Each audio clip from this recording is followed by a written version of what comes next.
Hello बच्चों, welcome. मैं DK Mishra आपका स्वागत कर रहा हूँ आज फिर एक नए टॉपिक के साथ, और वो है फ्रिक्शन या फ्रिक्शनल फोर्स जो होता है। It is very very important. इतना इंपॉर्टेंट होता है कि पूरी मैकेनिक्स इस पे बेस्ड हो, ऐसा भी मैं बोल सकता हूँ। और आपको पता है जो लॉज ऑफ मोशन होता है, न्यूटन्स लॉज ऑफ मोशन, इसमें ये बेस होता है पूरी रेस्ट ऑफ द मैकेनिक्स का। तो अगर आपका कॉन्सेप्ट क्लियर है तो मुझे नहीं लगता कोई दिक्कत होगी। याद नहीं किया जा सकता। अगर आप सोचो याद कर लोगे तो there are infinite number of questions, तो आप आगे जाके फंस जाओगे। तो मेरा पर्पस है, मेरे लेक्चर का पर्पस है आपको समझ में आ जाए। और आप लोग कमेंट के थ्रू बताइए, बिकॉज हमें नहीं पता होता कि हमारे जो स्टूडेंट्स हैं, जो व्यूअर हैं, वीडियो के थ्रू हम आपको इंटरेक्ट कर रहे हैं, उनका रिस्पॉन्स कैसा, उनको समझ में आ रहा कि नहीं आ रहा, उनका फीडबैक कैसा है। तो कमेंट करेंगे तो हमें पता चलेगा। यही हमारा इनकरेजमेंट भी है। आपको अच्छा लगता है, आप बताएंगे तो हम ज़्यादा इनकरेज होंगे और कुछ करेंगे, बिकॉज स्कोप बहुत है। केवल लेक्चर दे देना इज लिमिटेड है। लेक्चर पे क्वेश्चन बनाना, क्वेश्चन सॉल्व करवाना, क्योंकि याद करने से नहीं काम चलता। आप लोग जितने भी बच्चे वीडियो को देख रहे होंगे, नेचुरली कॉम्पिटेटिव एग्जाम्स के लिए देख रहे होंगे, चाहे वो जेई हो, चाहे वो नीट हो, चाहे वो स्कूल पे अच्छा परफॉर्मेंस देना हो, या केवीपीवाई का एग्जाम हो, या और भी कोई एग्जाम हो। तो मेरा बस यही रिक्वेस्ट है कि सारे बच्चे हमें फीडबैक दें और लोग बताएं कैसा लग रहा है, उसी से हम लोग इनकरेज होंगे। तो फ्रिक्शन शुरू करते हैं क्या ये। बेसिकली अगर हम लोग देखें कि फ्रिक्शन आता कहाँ से है, इसकी डेफिनेशन भी वो डिस्कस करता हूँ।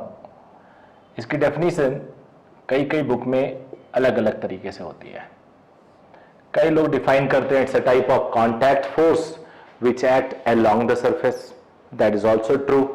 कई लोग कहते हैं it's a force which acts between two contact surfaces and when there is a relative motion or tendency of relative motion.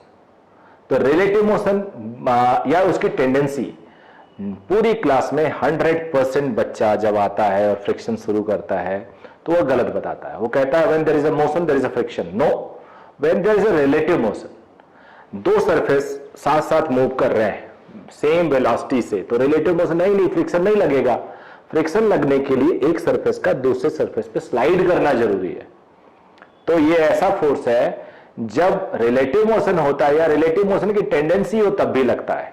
अब ये भी कहना गलत है कि सिर्फ रिलेटिव मोशन है तब फ्रिक्शन है। नो, देखो ना, ये डस्टर है, अगर मैं इसको ऐसे रखता हूं तो रुका हुआ है, लेकिन अगर मैं हाथ को स्मूथ कर दूं, अपने हटा लूं और ऑयलिंग कर दूं हाथ पे और फिर रखो तो शायद स्लाइड कर जाएगा। तो यहां पे फ्रिक्शन फोर्स ही तो रोक रहा है इसे। जब मैंने स्मूथ कर दिया, तेल लगा दिया, तो फ्रिक्शन को रिड्यूस कर दिया, स्लाइड कर गया। यहां फ्रिक्शन एक्ट कर रहा है तब ये रुका हुआ है, लेकिन रिलेटिव मोशन नहीं है।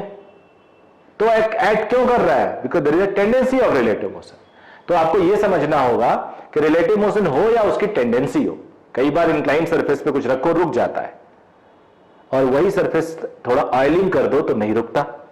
तो यानी रिलेटिव मोशन पे भी फ्रिक्शन लगता है, उसकी टेंडेंसी हो तब भी लगता है, यानी रुके हुए ऑब्जेक्ट पे भी फ्रिक्शन लगता है। तो अब यहां पे देखता हूं, मैं समझाने की कोशिश करता हूं। इस पे मैं मान लो एक्सटर्नल फोर्स लगाता हूं, एक्सटर्नल फोर्स। अब इसके नीचे जो कांटेक्ट सरफेस है ना, उसको जूम करो जरा, मैग्नीफाई करो। मैग्नीफाई जब आप करते हो, चलो थोड़ा और इसको डायग्राम से बेटर करते हैं। रेड कलर का ये ब्लॉक है, ये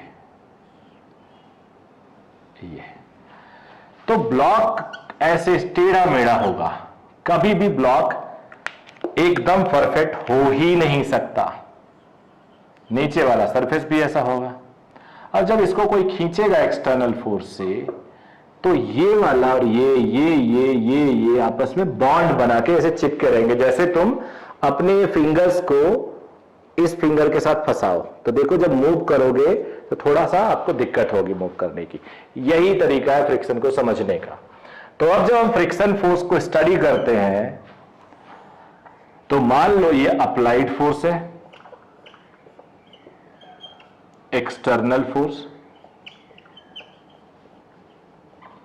और ये फ्रिक्शनल फोर्स है। फ्रिक्शनल फोर्स को हम स्मॉल एफ से लिखेंगे,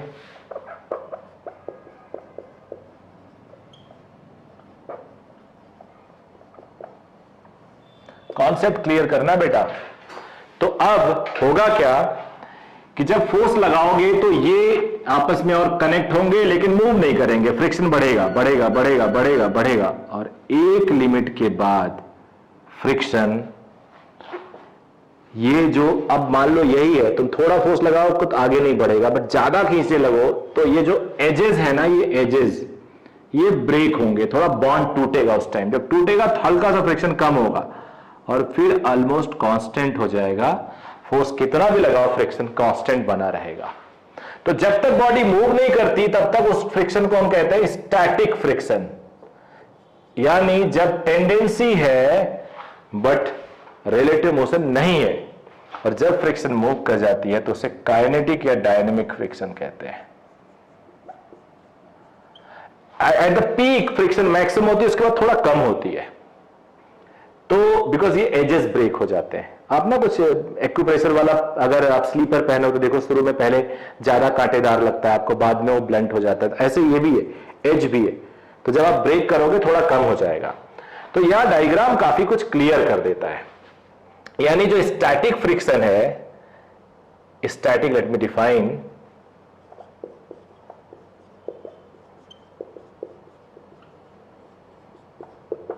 ये एक्ट करता है when there is tendency of relative motion, when a body is about to move, about to move भी कहना ठीक नहीं होगा, वो पीक पे होगा।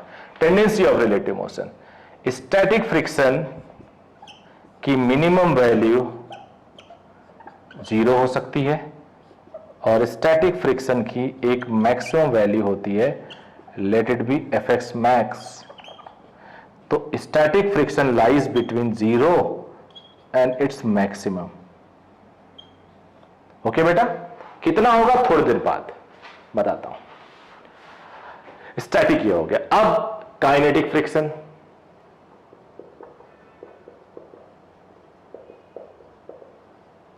काइनेटिक फ्रिक्शन होता है when there is relative motion,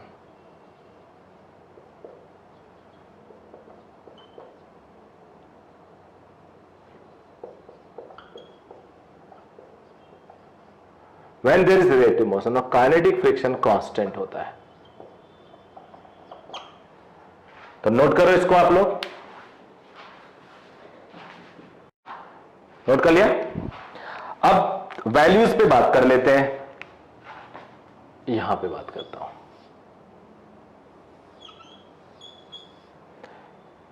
static की मैक्सिमम वैल्यू होती है म्यू एस इंटू नॉर्मल। अब ये म्यू एस क्या है?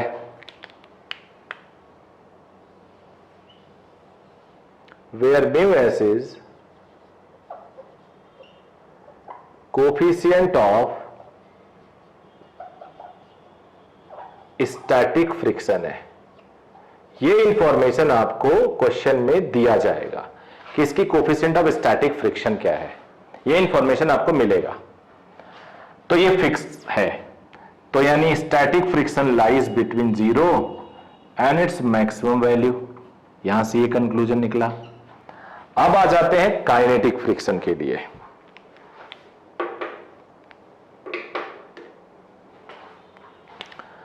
काइनेटिक फ्रिक्शन जो होता है वो होता है म्यू के इंटू नॉर्मल,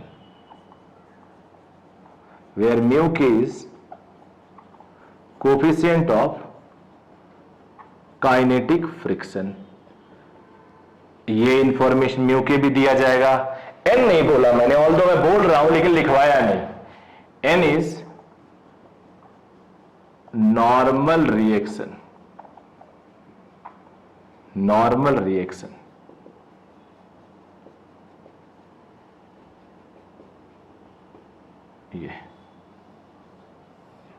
ये हो गया। तो आप लोग के समझ में आ गया बेटा, mu S into N, mu के इंटू एन, ये हो गया हम लोग का फ्रिक्शन स्टैटिक, फ्रिक्शन काइनेटिक। अब एक चीज और बता दूं, उसके लिए मुझे थोड़ा स्पेस चाहिए, तो ये स्पेस मैं क्लियर कर रहा हूं। यहां क्लियर कर देता हूं, ये थोड़ा रहेगा तो आपका कॉन्फिडेंस बना रहेगा, आपको बेटर भी लगेगा। इतना इस पे सफिशिएंट है। आपको ये देख के लगा होगा static max is generally greater than equal to kinetic, तो mu S into N greater than equal to mu के इंटू एन, तो mu S generally greater than equal to K. Equal भी हो आता है कभी कभी, कुछ नहीं दिया हो इक्वल ले लो, नहीं तो ये बड़ा हो सकता। अच्छा, म्यू की वैल्यू कई बार पूछा जाता है कि क्या एक से बड़ा होता है, बच्चे जनरली मैक्सिमम बच्चे रट लेते नहीं जी एक से छोटा होता है। अरे mu can be greater than 1 also, कुछ एग्जांपल्स आपको मिल जाएंगे 1.1 1.05 इस तरह से भी म्यू के वैल्यू मिल जाती। बहुत ज्यादा फ्रिक्शन ग्लास और ग्लास के बीच में होता है, दो ग्लास को आपस में रखो फिर उठा के देखो, बहुत मुश्किल होगा। तो इस तरह से ये डेफिनेशन रहा। अब आगे और हम लोग बढ़ते हैं। अब कुछ इंटरेस्टिंग क्वेश्चन देते हैं, जिस क्वेश्चन के थ्रू ही आप लर्न करोगे, सीखोगे, तो ढंग से समझना। बेसिकली कहने को तो क्वेश्चन है, लेकिन आपके लिए एक थ्योरी है ये, जिसके थ्रू आप सीखोगे, और ये बड़े काम का है। एक ब्लॉक लिया, वही ब्लॉक यहां भी लिया, वही ब्लॉक यहां भी लिया, वही ब्लॉक यहां भी लिया।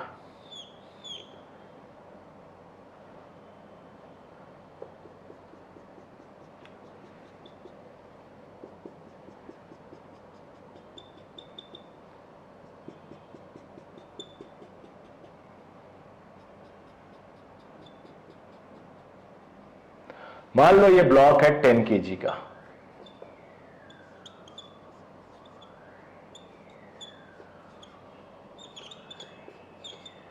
coefficient of static friction is given as 0.6, kinetic friction is given as 0.5, and in this case force acting is 10 Newton, here it is 30 Newton, here it is 50 Newton, here it is 60 Newton, and consider one more case of 70 Newton. I am sure with these cases your confidence will be at very high level. मेरा question है सभी cases में आपको बताना frictional force कितना act कर रहा है और ब्लॉक का एक्सेलरेशन कितना अगर है तो जब भी ऐसे क्वेश्चन आपके सामने आए, आप सब लोग मैक्सिमम वैल्यू ऑफ क्वेश्चन अगर स्टैटिक है तो, और नहीं है तो काइनेटिक फ्रिक्शन की वैल्यू निकाल लो। तो नॉर्मल ब्लॉक है, आपने लॉज ऑफ मोशन के शुरुआती पहले लेक्चर देखे होंगे, नॉर्मल ग्राउंड पे तो mg होगा सीधे सीधे, तो static max mu S into normal, mu S 0.6, normal 10g, g को 10 लेंगे 60 न्यूटन। काइनेटिक तो कांस्टेंट होता है, what ever it is will be constant 50 Newton. यानी अगर स्टैटिक फ्रिक्शन 60 न्यूटन का है तो 60 न्यूटन तक आप लोग कह सकते हो बॉडी सेफ है, एक्सेलरेशन 0 है, बॉडी मूव नहीं करेगी। यही सब तो कुछ खास बात है, कॉन्सेप्ट इसी को तो कहते हैं। अगर फ्रिक्शनल कोफिशिएंट 0.6 स्टैटिक वाला है और आपको पता है कि फ्रिक्शन की वैल्यू आप लगा सकते हैं 60 न्यूटन तक, बिकॉज स्टैटिक 0 से लेकर मैक्सिमम तक जाता है। यानी कोई अगर 60 न्यूटन तक आपको खींचे तो आप उसे फ्रिक्शन से रोक दोगे। और static friction basically demand and supply का होता है खेल। आपको रिक्वायर्ड फोर्स 10 न्यूटन है तो फ्रिक्शन 10 लगा दोगे। भाई अगर आपसे कोई मांगे कि बेगर आए और मांगे मिलकर 10 रुपया दो तो 20 थोड़े दोगे, 10 दे के काम चला लिया। तो यहां भी वही हाल है, 10 न्यूटन अगर फोर्स लग रहा है तो फ्रिक्शनल फोर्स ब्लॉक के ऊपर 10 न्यूटन का होगा। एक चीज और बेटा, मैं चाह रहा हूं कॉन्सेप्ट आपका क्लियर हो, तो यहां मैं ड्रॉ करके दिखा देता हूं। ये जो 10 kg का ब्लॉक है, इस पे फ्रिक्शन पीछे लगेगा, वेट ये नॉर्मल 10 न्यूटन का डिमांड, और ग्राउंड पे नॉर्मल ये फ्रिक्शन पीछे तो ग्राउंड पे फ्रिक्शन आगे, ये जानना जरूरी है। जल्दी ये बच्चे इग्नोर कर देते हैं क्योंकि जरूरत नहीं होती है। ब्लॉक पे फ्रिक्शन पीछे, बिकॉज ब्लॉक की टेंडेंसी आगे की है। फ्रिक्शनल फोर्स टेंडेंसी को अपोज करता है या रिलेटिव मोशन को अपोज करता है, उसका डायरेक्शन रिलेटिव मोशन के अगेंस्ट होता है, टेंडेंसी के अगेंस्ट होता है। तो फ्रिक्शन फोर्स 10 न्यूटन की वजह से आएगा क्योंकि उसने टेंडेंसी क्रिएट की।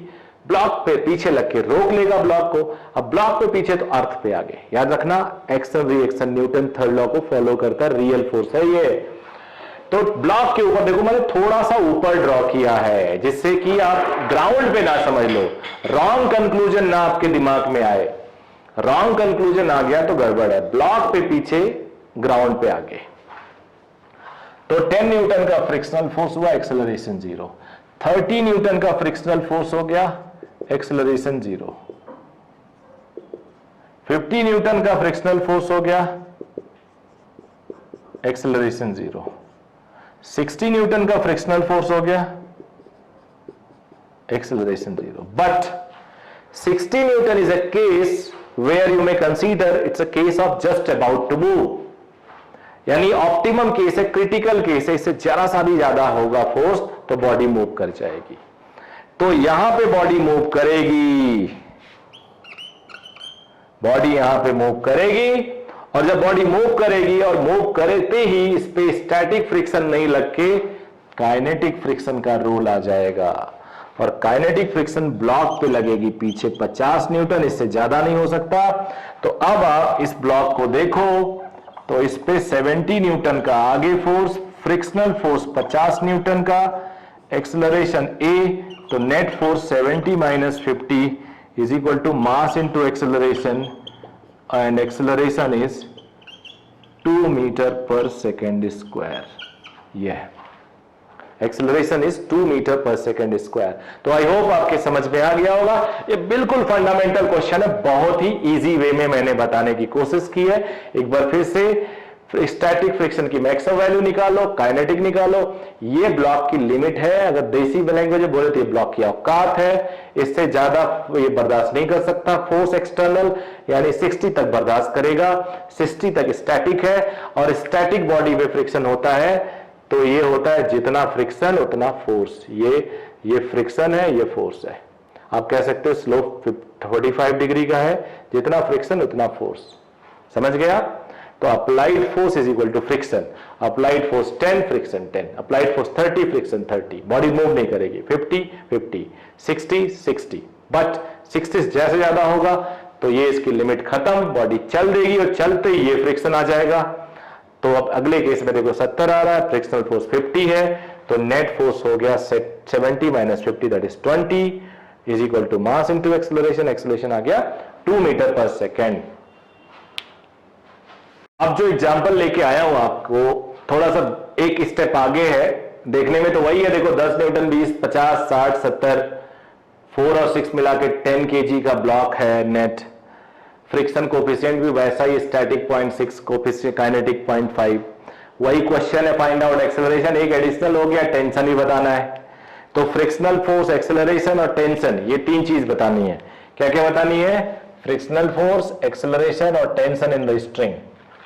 तो यहां भी हम लोग दोनों ब्लॉक को देखेंगे कि दोनों की स्टैटिक फ्रिक्शन कितनी है।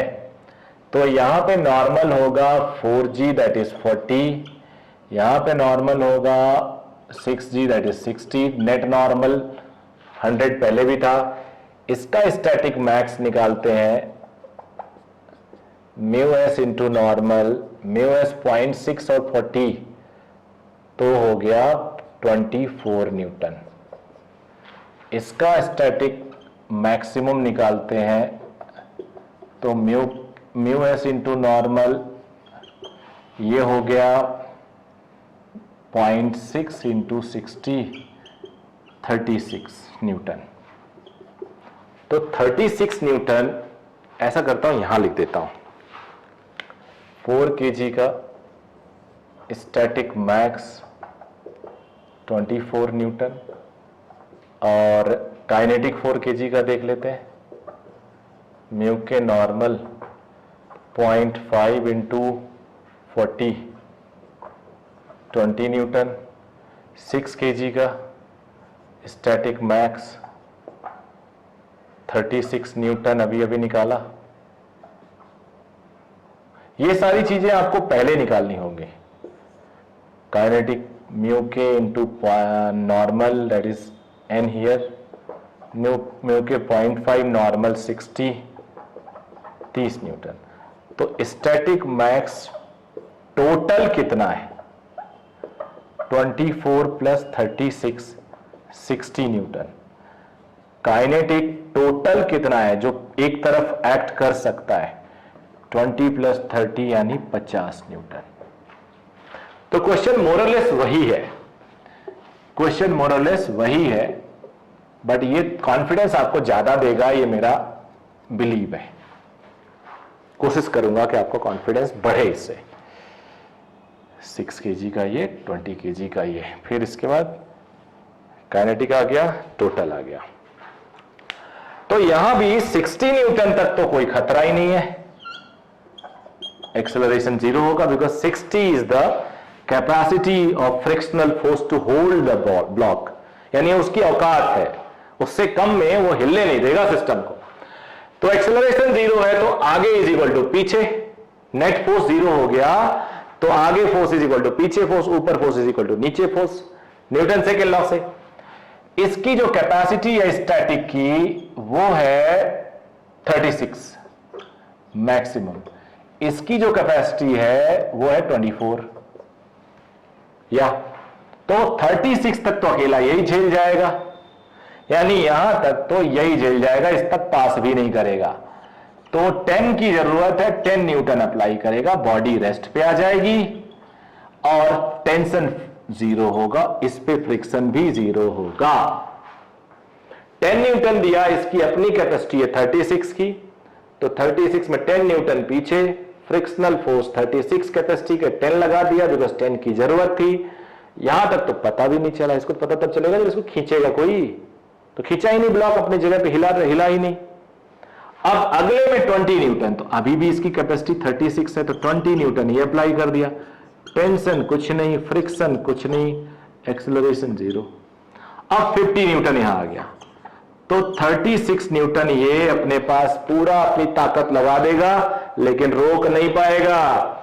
तो इसके पास भी, इसको पता है कि मेरे पास 36 रुपीज है, इसके पास 24 है, टोटल 60 है, तो इसको जाने तो नहीं देंगे हम।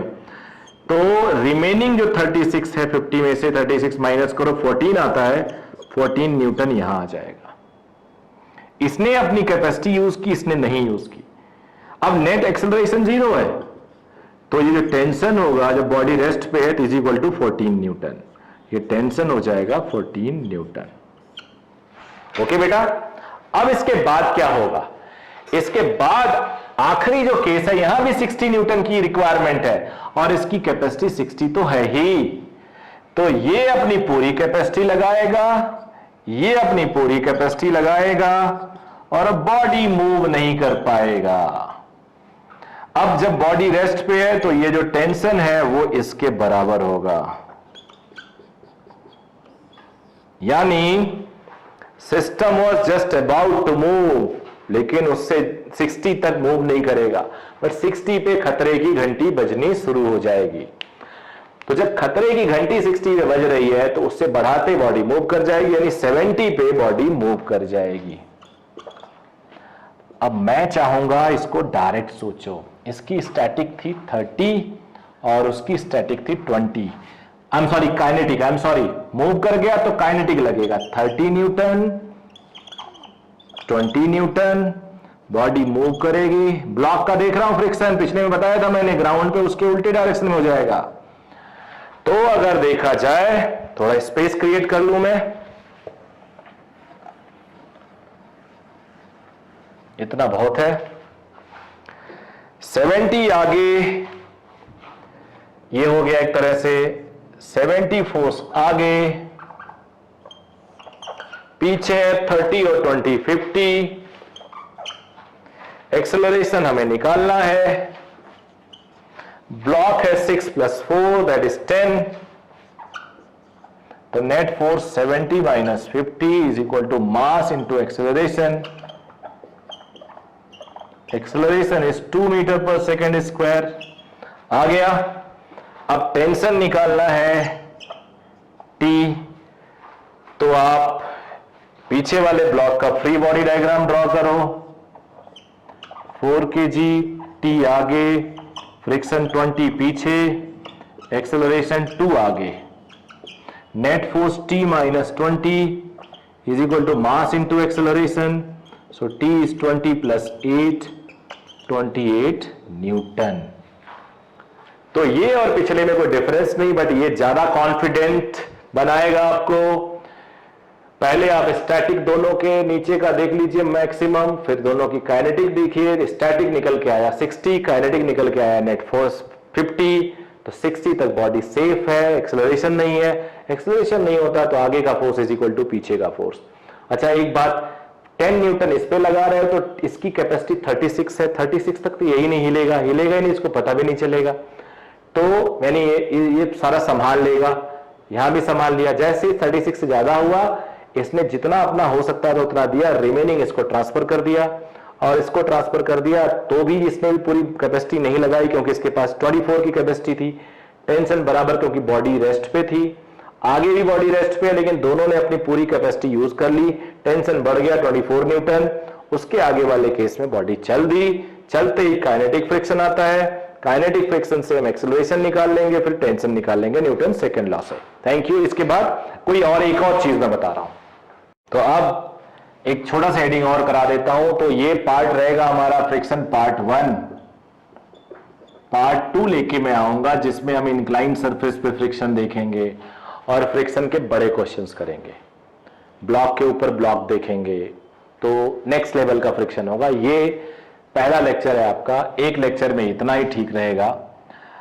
एंगल ऑफ फ्रिक्शन क्या होता है? मान लो एक ब्लॉक है, उस पर मैं फोर्स बढ़ाता जा रहा हूं, और जब फ्रिक्शन अपनी लिमिटिंग वैल्यू पे आ जाती है, मतलब maximum static value,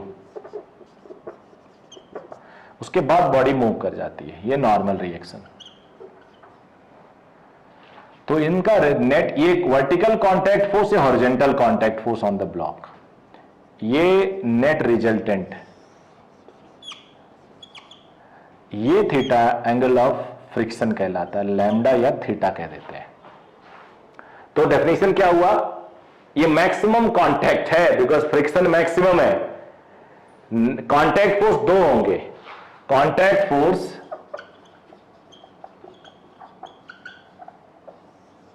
along the surface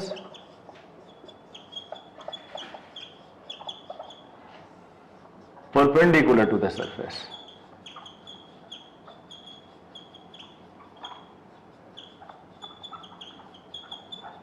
along the surface frictional force कहलाएगा, और ये कहलाएगा नॉर्मल रिएक्शन।